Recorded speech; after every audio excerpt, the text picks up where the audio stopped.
Hello, welcome to the DeFi Dojo. This is Groot, aka Bonsai Trading. My real name is Rob, and we're going to talk about the markets. We have an interesting thing happening here where everything is bearish except for one thing that's still giving a little shred of hope, right? And that would be Bitcoin. Bitcoin EMAs did not move. They got like a tiny bit tighter here. But technically speaking, that 8 EMA is still above the 21. And if we look at every other major asset, indexes included, they are fully bearish. If we look at total market cap, it is already fully bearish, and now it's having a hard time getting back above pivot.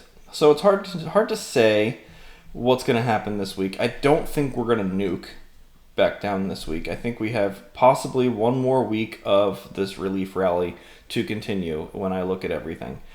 Bitcoin could do what's necessary this week to get back up over these EMAs and not cross them bearish. It does look like that that curved thing that the EMAs do sometimes.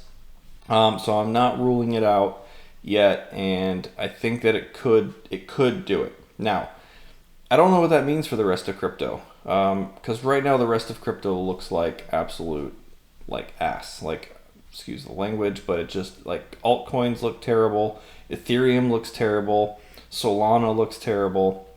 When we look at Ethereum, I mean, it could bounce, yeah, like we could get a move back up to 2,300 here, which wouldn't be anything, to get crazy excited about, because it's just going to go probably retest this level where the 8 EMAs, coming down.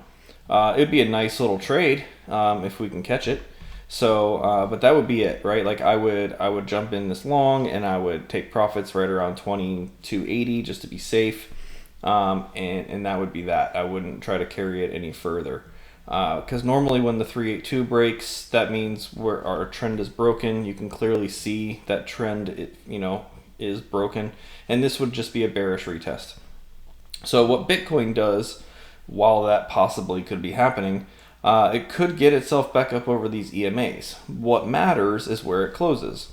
We've seen it do this before, where we get, the moves back down, moves back up, moves back down for a really long time. And then it finally made its move. It actually crossed bearish here for a couple weeks, and then moved back up. This is the first time actually in Bitcoin's history that it did this, by the way. So I want to point that out. This is not a normal occurrence. If you go look at previous times where the 8 crossed bearish on the 21 EMA, we lost significantly more than what this did. So whether this is going to be a repeating pattern now, I don't know. I can't rely on that. So in my opinion, I still think that we may have topped, although I still can't rule out that possibility of one more move up to this 128, 130, 133.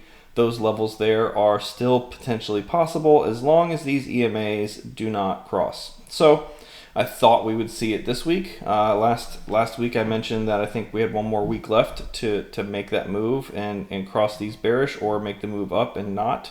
And it just did exactly enough to just stay where it is. So we still have to wait another week, and that sucks, but it is what it is. Meanwhile, equities are bearish and giving us that bounce that we expected last week. And so now I think we could see a continuation of that bounce. I think that these EMAs are looking for something to touch it here soon, but they are bearish. And so this level around 58.48, 58.49 is going to be the level to watch this week, and what the S&P can do when it gets there. If we get a huge move and it closes up above them all, great. We can start potentially longing again, but right now, this whole thing looks like it's rejecting the main take profit level at the 1.618. There's bearish divergence here as well. The NASDAQ doing the same thing, even worse actually, because it fell out of its channel. So we've been in this channel since October of 22, and we've been going up ever since, and now we have closed candles consecutively below that channel. So now we have a bearish 821 EMA cross right there, and now we're coming up for the retest, which is right on the bottom of the channel where the EMAs are also sitting. you can see we're already starting to move up as this market opens this week, and I do expect to see these levels, and this is where I want to start taking some long-term shorts. It could, come up over them this week and wick up there, but where it closes ultimately is what's important. So this is the area of which I want to open up some maybe QQQ puts. When ES comes up here and retests this level, that's where I want to open up some SPY puts. And this is for longer term. I'm going to go like 6 months to a year out when I open these. And I'm going to find something down in these levels when I try to make those puts. So I'm going to give you just a little bit of an idea of how I'm going to determine what my strike prices are going to be for that. And so I'm just going to take this and stretch it all the way down here. And then I'm going to try to shoot for somewhere in this range. Now, obviously, I'm not doing puts on ES, so I'm going to want to go look at SPY. And I'm going to want to just draw that same line, and I already have it drawn. And that yellow line, by the way, is the all-time trend line. This thing stretches back, gosh, I don't know, 2 decades. So yeah, there's the yellow line, and that line is basically where you want to be buying as much of the S&P as possible, right? And I'm just going to erase all this so you can see it. Ignore all my lines. Make it super simple. That line is where I want to buy, right? But in the meantime, I want to short down to that line, right? And that's really, really far away. That's 492 down in this area. So I'm looking for maybe some 520 puts on SPY, just as an example. Something a few ways away from the mark that I think we could go, because I want to be in the money at some point. Or at least start moving down towards that area. I'll likely take profits even well before we get to those levels. So if we look at NQ, so we'll look at QQQ. It's already broken that main trend line. That's just the channel I showed you earlier that was in red. And so what we can do is we can start drawing the other way, right? Because we kind of have ourselves a top. And since we know we have a top, we can start redrawing. And so to do that, we just take this low to this high now. And we start getting levels of where we might possibly get a retracement. So you can see we haven't even gotten to the 236 yet. A 382 is very likely, at the very least. So that would kind of be the strike price I would pick for QQQ puts, but obviously I want to go pretty far out. I want to go probably to at least the beginning of next year, or further to get those strike prices. And they aren't going to move very fast right away, but they are a longer term hold for me, and we could see some negativity on them to begin with. But I do feel like this is going to be the start of the downtrend, and I want to grab those as close to that retest as possible. And look at how well they line up this week. So we could get a pretty significant move back up here, right around 500, right? And so basically I'm going to be taking 410, 415, 420 puts on QQQ for January 2026. The further out you go, the less risky it is, because we don't know how long this could potentially just go sideways even, right? Like it can come up here and retest and then just monkey around up here before one day it finally makes the move to break down these levels. I do think that we'll see the 236 this year, and then at the very least. And if we look at our pivots, that S1 at 426 would be the next level down, then the 382. I don't really know if we're going to go below that, but if we do, then the 0.5 is in play. So the bear market could be substantial, it could be minimal. Nobody really knows yet, and time will tell. But in the meantime, I'm going to make these trades. I'm going to take my profits. I'll wait for the next bounce, take the trade again, wait for it to come down the next level, make the bounce, make the trade again, come down. And that's how you get this kind of zigzag pattern. It uses all these levels as it does that. So I don't plan on just holding that put for 8 months. I'm going to try to enter there, and you could even go with 450, right? Go for that level if you want. It's all really up to you, what you can afford, how much risk you want to take. So I'm not really going to call out strike prices like I usually do, because everybody's different. So what I'm going to do is I'm just going to say, hey, I'm entering puts here. when I call that out. And it'll be up to you to pick your strike and your date and your expiration and all that stuff on your own. The further out you go, the less volatile they'll be. But also, actually, the further out you go, the more volatile they'll be. But also, the cheaper they'll be, right? So if you pick something that's a 450 put, it's going to be a lot more expensive than a 420 put, right? If you pick something that is dated 6 months from now, it's going to be a lot cheaper than something you pick that's 8 months or a year from now. And so that is all up to you. What you want to make sure you do is pick something that has high IV, not high IV, high volume. So it's going to be like implied interest.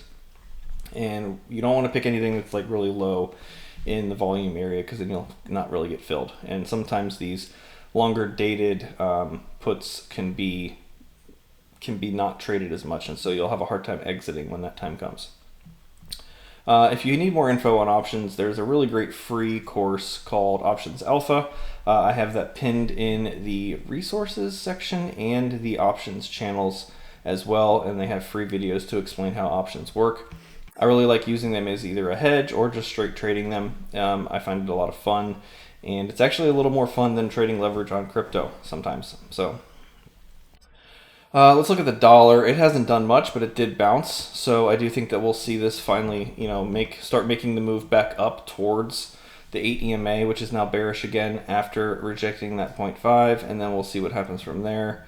If we look at the monthly, it's giving us a pretty bearish monthly candle so far, but we still have, we got another week? We've got another week left, so we'll see if it can get back up over that 104.69 mark before it closes the month. And if we look at ETH Bitcoin, it's still hot garbage. It's just kind of hanging around that 618.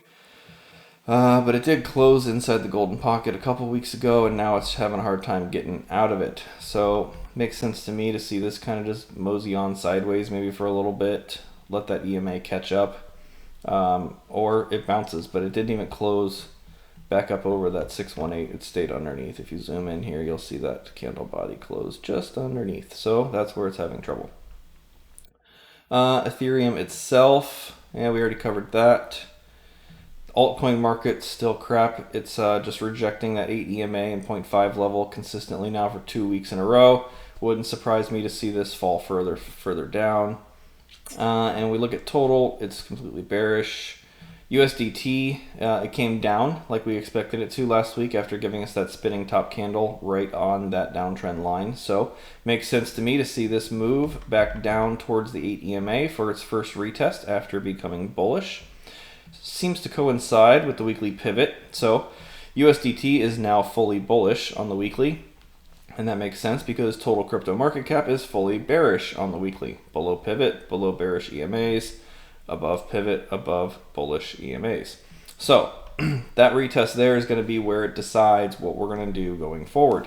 If we see this come down here and tap it and then give us a big bounce back towards the trend, then we can safely say this is likely going to break the trend.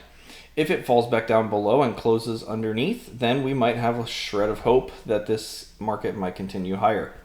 Until we see what it does there, it's a big what if, in my opinion, but I do think that we can see continued bounces happening this week across all markets, and I think we will head higher this week.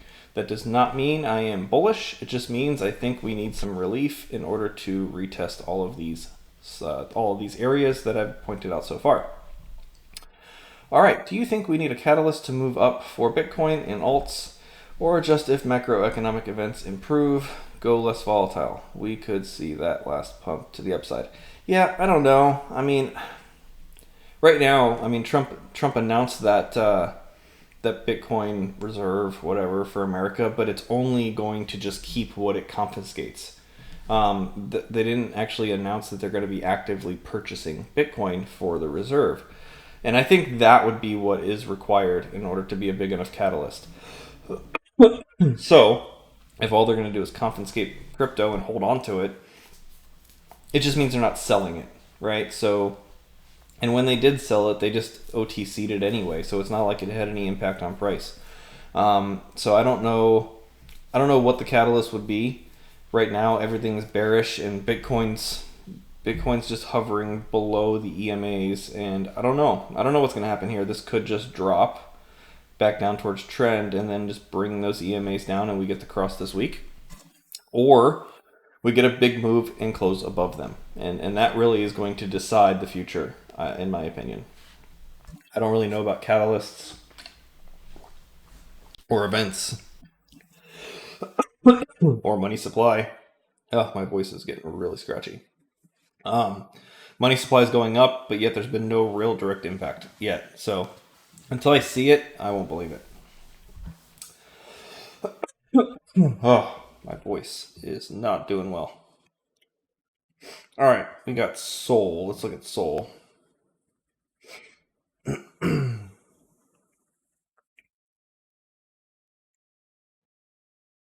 All right, so we're still just hanging out in between these two major fib retracements, the 786 and the 886. And we're bouncing off the 786 now. And so it looks likely like we're going to get a bounce back to the 8 EMA at the very least, but these EMAs are bearish. And until they go bullish again, this is a bear market.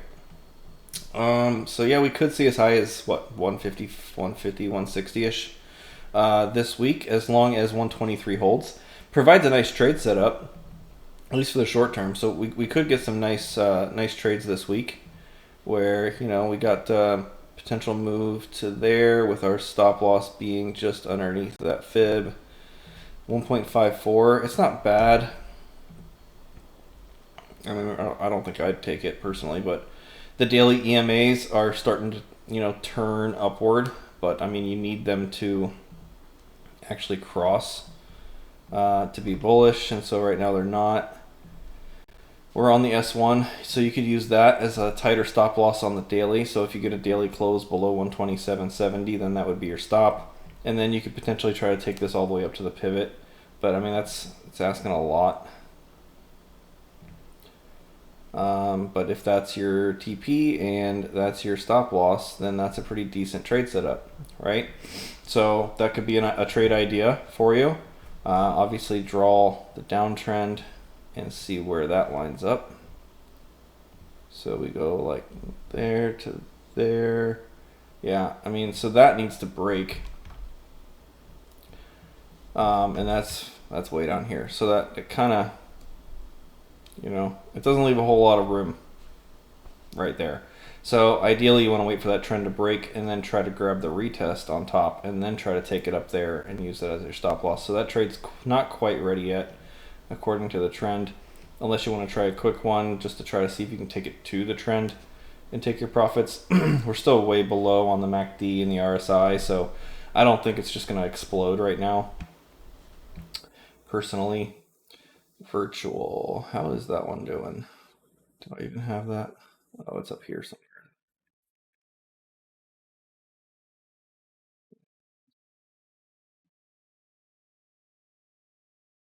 Yeah, could get a bounce. So if we remove that, see, okay, so first what I want you to notice is I took that trend here from that low to that high, and that gave me the 786. And that's typically where you see things bounce. It doesn't mean it's bullish, it just means the 786 is where things will bounce. And if I take that away, you'll see the main fibs. And we went well up to the 2.272 before retracing. Now we're holding the 1.618, which is coincidentally right where that 786 was too, right? So this is your support, 57 cents. We fall below there, it's like game over. And then we could potentially see a retest of the dollar mark this week, right around that 8 EMA. That's a lot of room for error. It's not easy to trade. Might want to move to the 4-hour for some localized trades, and as long as we stay above the 8 EMA, we're good. We can see higher. Use your pivots as your TP points and go from there. We can take the most recent retracement, which is this downtrend right here, if you want to do some short-term trading, and those would be your levels. And so the first target would be anywhere from 79 to 80 cents. Since those two coincide there, break above that, and then we can try to take this higher. But right now, everything that I look at all the time right now this is the trade setup. It looks just like this, and so it's why I'm not trading crypto, because your stop needs to be here and your take profits here. And it's like this all the time. Like no matter where you look. So your risk to reward is equal, and to me that's not worth trading. I need something with 3 times upside, 1 times downside in order to take a trade, and crypto is just not providing anything like that right now. So as far as it goes in terms of bearish or bullish, it's definitely bearish, and we could see the retest of the dollar mark at some point. At that point, I'd be taking profits and getting out. Stop loss would be 57 cents if we break below that main level here. Oh, let's look at It's one of my favorite stocks. Man, this thing just gives all the time. It's back down to $55. I think that's where I bought it. What happened? Where's the... Oh, this is crypto. I feel like I bought it at $55, like, I don't know how many... This isn't right either. I don't know how many years ago. What happened to O? I know it's in my 401k, I just don't know where the NYSE ticker went. There we go. Okay, yeah, still at $55. So that's just basically where it stays forever. It has a really great dividend, so that's why I buy it. So right now, 26 cents every quarter. Is that a month or quarter? I forgot. Yeah, it's every month. So you get a 26-cent dividend every month, which is pretty high for a $50 stock, and that's why it just kind of trades around this level all the time. It's a great buy and hold, in my opinion. Great for a retirement account to have some. I don't trade it. I just hold on to it. Maybe add some more over time, but one of these days I'm hoping it'll just break out. Kind of looks like it might be heading. Yeah, I mean this is a solid uptrend for since 1995. So I don't see this being bad here. Like that's the line. If anything, it's a good place to add. I like that stock. It's one of my favorites. It's a solid gainer. Jupe. Jupe. I see Mr. Crypto Ricardo talking about this one a lot. Like a distribution, and with a lot of room to fall. So that's a no-go for me. You'd need a daily EMA cross bullish at the very least, and we're getting into this area here where it's stopping, right? Because this is where it started, if it falls below 45 cents, this could absolutely just like melt all the way back down. Like this candle went really quick. There's nothing in here to hold it, so be careful with that. Could be support though. I'm not gonna lie. Might move at some point back up towards the 8 EMA here. Sits around 65 cents. At that point, I would be getting rid of it personally and not looking back. S. Jump on. That's gonna be my phantom. Hey, if you have your mic on, could you please mute yourself? Jump on.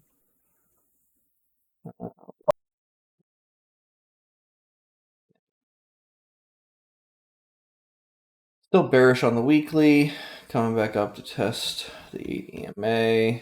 So 57 cents is going to be the area to watch, 57.58. But RSI's bearish momentum, MACD's bearish momentum on the weekly. Daily, trying to cross bullish, and must absolutely hold this 52.5 mark. If it falls below that, it's in danger. But could get that bounce back up this week. I think we're going to see a bounce probably on everything this week, honestly, until they test their weekly 8 EMAs. So if you're trying to scalp something long, just pay attention to that weekly 8 EMA on whatever it is that you're trading, and that would be where I would take my scalp profits if it was me, and then wait and see if we close the week over. If we get weekly closes over 8 EMAs, okay, then we can say, okay, next week maybe we can make the move to the 21 again. But that would be the max that I would allow a trade to go personally. What price can we expect Nvidia to reach in the bear market? That's a great question. Let's look at it. Let's look at the weekly.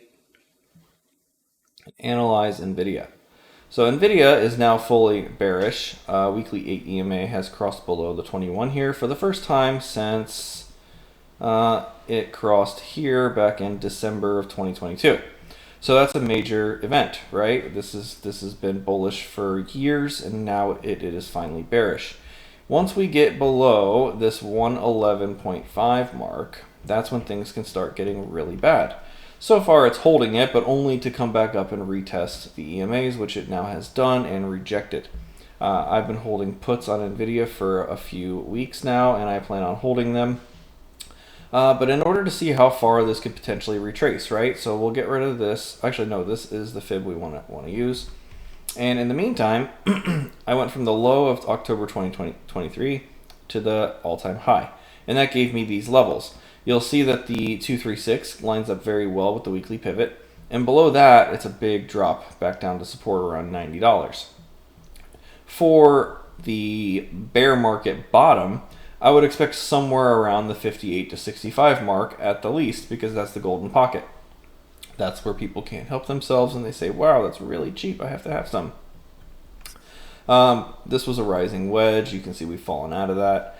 I don't know what kind of bounce we get from here potentially, but I don't think that we'll go back above those 821 EMAs. If they do and prove me wrong and we go bullish again, then great, we're still in a bull market. But until then, last time you can see they crossed was here, and we retraced after the cross. We came down, come on, 55%. And then after this bearish cross up here, we came down 53%, right? After the cross. That's not like from the highs. So if that's the case, let's see what that, let's just go 50% from the cross itself, right? So we'll go like right around here, and 50%, look at that, brings us right to the golden pocket. What do you know? So yes, I expect Nvidia to go somewhere around $58 to $65. I hope that helps. All right, if there are no further questions, and you like this content and you want to see more, oh, he just added a whole bunch. Okay, listen, can you, can you just put all those in the chart request channel? Because that's like a lot, and I was about ready to finish. I'll do Tesla though. Let's look at Tesla. So let's see, Tesla on the weekly is now bearish again, and it's trying to reclaim that downtrend. So, I mean, it did actually, that's crazy. Okay, so let's see where this actually goes. Where's the line? There it is. Okay, so if that's, let's just call that the downtrend. Yeah, so that's where it retested. So I just used like the tops of these wicks here for the downtrend, and you can see it tapped it perfectly right there, and now it's bouncing. So this absolutely could head back towards 300. That's exactly where the weekly 8 EMA is, right here. Could provide a nice long trade for at least a week or two, maybe. And I might look for that. That might be a good bet here to bounce back up higher. So yeah, I like that for a bounce. 210 is going to be like the cutoff. Obviously, that's like, you know, more than 12 to 13% away, so that's a pretty big risk. But we could use the daily for some closer levels. Look, that last daily candle on Friday got us back above S2 and the 8 EMA. That's the first 8 EMA close over the daily since February 19th. So that's a good start. Look for 245 as support to start the week, and that was that same level I mentioned, I don't know, weeks ago when I tried to scalp it long here, and then this candle just crushed me. And so now I might try to repeat that trade and just keep 245 as my my stop. So yeah, I like that. All right, thank you guys. Yes, please put those other 3 stocks, Lockheed Martin, Boeing, and GameStop, put those in the chart request channel. I know I've been kind of neglecting that channel lately, but it's mostly because the market sucks and I haven't really been doing anything. But this might be a good week for some long scalps. All right, guys, thank you very much. If you like this video, please like and subscribe. And if you want to join the community, the link is in the description. Have a great night. Goodbye.